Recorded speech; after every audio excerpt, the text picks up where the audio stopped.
Bogadenta bertemu dengan Arjuna terjadilah perang sengit, tetapi Bogadenta dan saudaranya Murdaningsih sangat sakti. Jika salah satu mereka terbunuh, yang terbunuh dilompat yang masih hidup. Terjadilah keajaiban, yang tadinya terbunuh hidup lagi. Contohnya jika Prabu Bogadenta mati, terus dilompati Murdaningsih jadi hidup lagi. Begitu pula gajahnya Murdaningkung, sama seperti saudaranya. Kresna berbicara, "Adikku Arjuna, bagaimana kamu belum bisa mengalahkan Prabu Bogadenta?" "Belum, Kamas." Kresna, "Pakai senjata wasiat andalanmu, Arjuna." "Baik, Kamas." Arjuna memakai senjata Pasopati, dan Prabu Bogadenta terkena gugur. Majulah Murdaningsih mendekati Prabu Bogadenta dan melompatinya.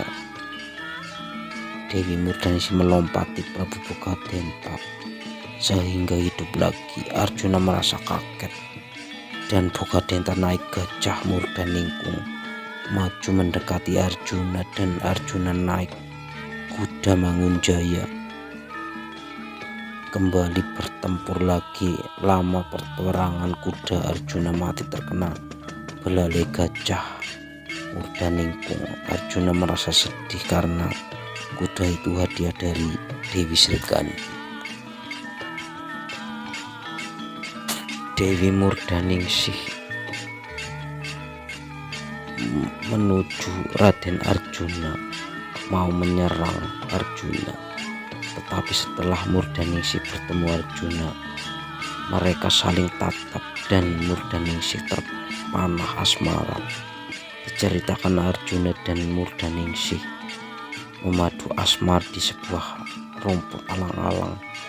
Belum sempat memadu asmara, Kresna mendatanginya. Arjuna dan Murdaningsih pergi malu, dan Kresna mengingatkan Arjuna bahwa dia adalah musuh dan menarik Arjuna,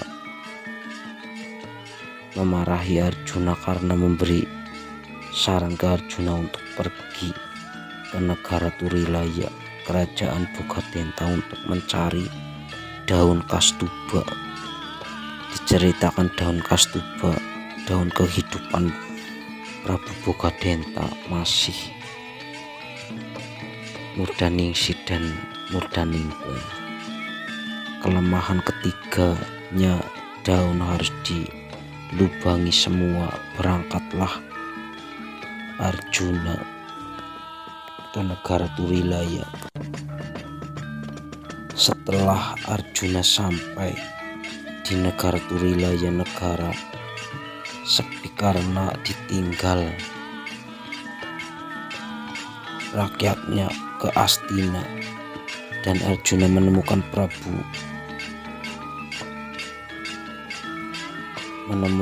pohon kastuba, pohon kehidupan Prabu Bogadenta. Arjuna memakai panah roda dali, panah yang seperti burung daun dilubangi oleh panah roda dali sehingga daun berlubang semua tanpa tersisa. Setelah itu Arjuna pulang ke medan perang.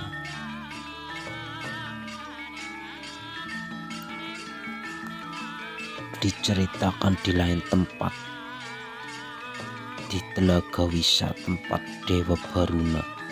Di situ Raden Antasena bertemu dengan kakeknya untuk meminta restu mau ikut perang Bharatayuda. Antasena berbicara, "Eyang, perang Bharatayuda sudah dimulai. Saya mohon restu mau ikut perang, Eyang. Baruna menjawab, "Nger putuku Antasena, kamu ikut perang bagus, dan kamu berarti berbakti kepada orang tua. Tetapi begini putuku, jika kamu ikut perang Baratayuda, Pandawa kalah." Antasena kaget. "Waduh Eyang, bagaimana kok bisa? Dan jika aku ikut perang, tanding sama siapa yang?" "Putuku, jika kamu ikut perang, kamu itu terlalu sakti, jadi tidak ada yang kamu musuhi atau tandingi.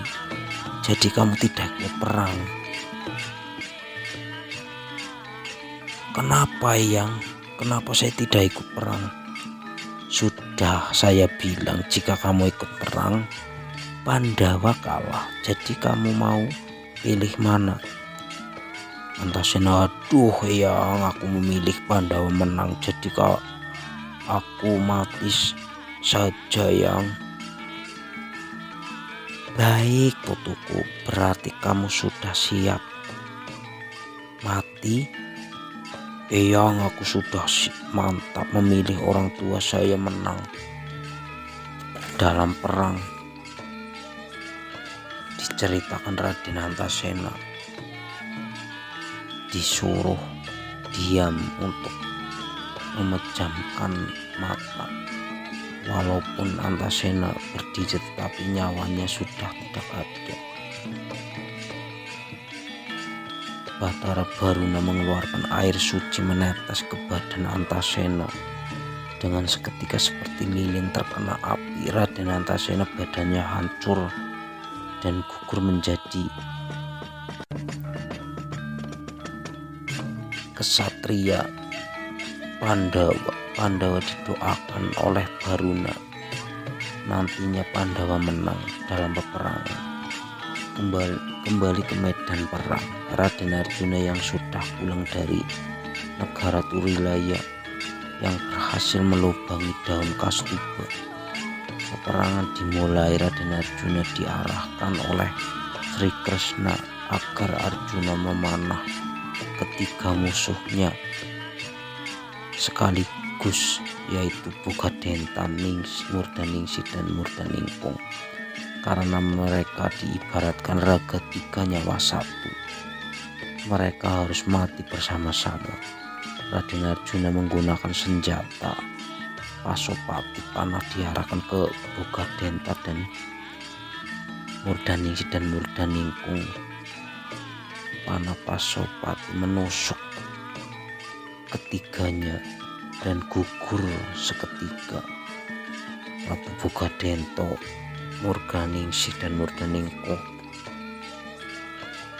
Para pasukan Kurawa setelah melihat andalanya gugur, mereka lari tunggang langgang meninggalkan medan perang.